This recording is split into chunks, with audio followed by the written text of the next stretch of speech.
Hi, welcome back. Well, in real life, this car has just posted the third fastest ever lap round the Nürburgring, 6 minutes 24. Absolutely unbelievable.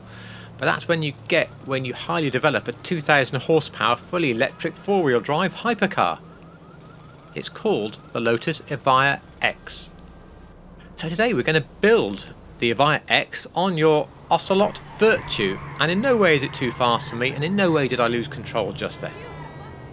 Below is a link to the Piston Heads article where I took the photos from, and there's a YouTube video in there of the entire lap, and it's quite incredible. You're well aware that these sort of cameras, like dash cams, make everything look slower and further away. It's normally very difficult on a track video to determine how fast the car is going, but you can feel this even through a video. It's quite spectacular. It's a must watch. Of course, the armour, the performance parts and the bulletproof tyres are all up to you. This car has all of those to the maximum. On the front bumper, I've chosen the primary GT bolt-on splitter. It's absolutely enormous and it very closely reflects the one on the real Evija X. Pity about those support rods which aren't on the real thing, but overall it looks really good, and as I flip through the others you'll see they are not as good as the one we've chosen. Worth noting that all of these are available as primary, secondary or plastic in their colouring. Moving on to the rear bumpers, I've gone with stock. All I really want is that sort of squared off diffuser as a single arc. These GT diffusers look phenomenal and you really think that they would be what's on the car, but actually they're not. It just has a single diffuser, so stock on there. And for the canards here, what I want is one massive canard each side. I can't have that, so I'll pick the biggest option of the canards that are available. Onto the lights. I've got car meet lights on this, but when you look, there's hardly any lights there, so honestly, don't waste your money. Just go with the stock lights, I would say. The livery you want is called Estancia Racing, and the black colour is baked in, and the yellow comes from the primary colour you set on the car.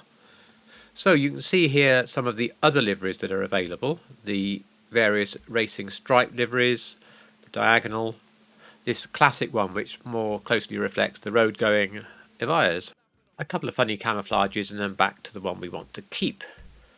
Onto the mirrors, we don't want any mirrors, so that's really great that option is there. Number plate is up to you.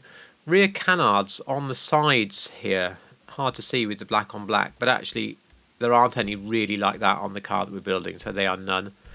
Now the respray, you could go with the crew colour with a slightly paler yellow. I've simply gone race yellow here as a very simple option. I think it works very well, but I say I've examined a lot of photos and I think the yellow is slightly paler than race yellow. Moving on to the secondary colour then, I've also got a race yellow on there. And the trim colour I just left as black. It's a road car trim. You can't have a nice race car trim anyway. The roof is stock, much though the scoops look authentic. The real car is just a plain stock roof. And I think the primary side skirt is the nearest skirt. We're trying to avoid little winglets on the skirt because the real Evija X does not have those, and most of these lower down skirts do. So we'll stick with that. As far as the spoiler goes, this GT spoiler is the only one that's close. I mean, it's not in 3 layers, there's just one of them, but it's the only absolutely massive spoiler on the car. That one there comes from that Gran Turismo Bugatti, I think, and certainly isn't right. And then we get into the more modest spoilers. So we take the primary GT spoiler. I want a sun strip. I wish it was yellow, but I'll take the black Fukaru strip on there. For the suspension, I've left it stock. Might seem a strange decision, but look how low stock is. There's a small wheel arch gap, which does exist on the real car. Moving on to the trunk, that's at the front of course, and you simply want to have it stock, which means primary paint. Onto the wheels, there's quite a few that will work, but I've selected in the street category the Mercy Concave, and that's firstly because the spoke pattern is very, very similar, and even more important, in the street category I can have some yellow tyre writing, and I can't have that if I go to something in another category. But you will find other wheels in other categories that are quite close. It depends how important the yellow tyre writing is to you. I originally stored the car wearing muscle wheels, the mercenary wheels, which I think are going to come up in just a second.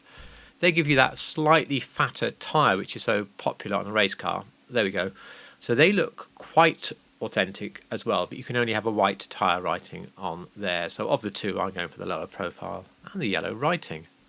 Of course, the wheels are painted black, and when it came to the tyre design, I decided I'd take Atomic rather than Chapal, because Chapal has more of a design that doesn't exist on the real car. So Atomic yellow for that.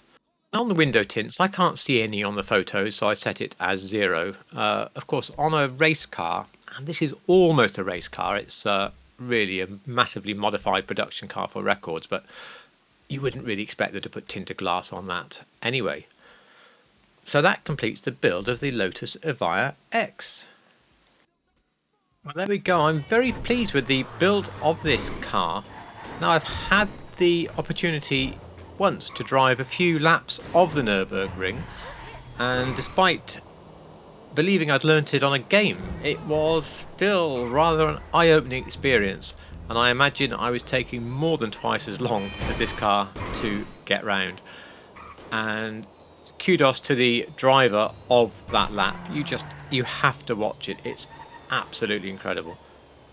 Anyway, I do like this car. It is not the easiest one to control, and there is at least one small continuity error in this drive. See if you can spot it. It may or may not have happened already, where I crashed it. I do find it a very easy car to crash with so much power, but that only makes it all the more fun to drive, in my opinion. I first read about this car in summer last year, not dissimilar time to filming my garage tour, and it was not long after the tour that I rebuilt the car as an Evija X, so I can only apologise that it's taken so long for this car to actually make it onto the channel, but I hope the wait has been worth it, that you've enjoyed the build, and if you have, please do click that like button. It would be really appreciated. If you like real cars in GTA and you're not subbed, then please do consider a subscription, which costs precisely nothing, but it would mean rather a lot to me. I mean, you won't get to miss any more content. If you're new to the channel, you may not know, but the channel is monetized a little bit, and it's for charity, for the War Child charity, so do feel free to watch as many ads as you like on the channel, but there will never be mid-roll ads, because I think mid-roll ads are just awful. Anyway, the drive is coming to an end, because very soon the car will be crashed. We don't want to see that, so I hope you enjoyed. Thank you so much for watching.